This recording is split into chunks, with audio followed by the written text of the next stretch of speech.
இப்போ அம்மா மேலே நம்ம வைக்கிற நம்பிக்கை, அதை நீங்கள் என்னன்னு சொல்ல முடியும்? வேறு எதுவுமே சொல்ல முடியாதுல்ல. அந்த அதே போல தான் இறைவன் மீது நீங்கள் வைத்த நம்பிக்கையானது அசைக்க முடியாததாக அவரை இறுக பற்றி கொள்ளும் பொழுது கண்டிப்பாக அவர் நம்மை நல்ல வழியில் தான் வழி நடத்துவார். அப்படிங்கிறது தான் நம்ம இந்த இடத்துல சொல்லிக்கொள்ள வேண்டியது இருக்கிறது நண்பர்களே.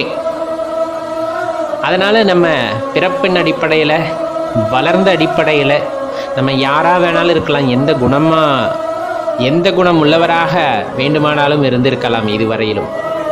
ஆனால் இப்போ எனக்குள்ளே அந்த எண்ணங்கள் இல்லை, பெருமான வழிபட வேண்டும் என்ற ஒரு எண்ணம் மட்டும்தான் இருக்கிறது. அப்படிங்கும்போது கட்டாயமாக நம்ம பழசை நினச்சி எந்த நேரத்துலையும் வருந்தக்கூடாது. அது பழசை பெருசாகவே நினச்சிக்க கூடாது. நம்ம வாழ்க்கையில் எல்லாமே அடிபட்டு போயிடும். நீங்கள் ஞானிகளிடமோ அல்லது குருவிடமோ கேட்கும்போது அதற்கான வழிமுறைகளே அல்லது அதை பற்றி ரொம்ப தெளிவாக விளக்குவாங்க.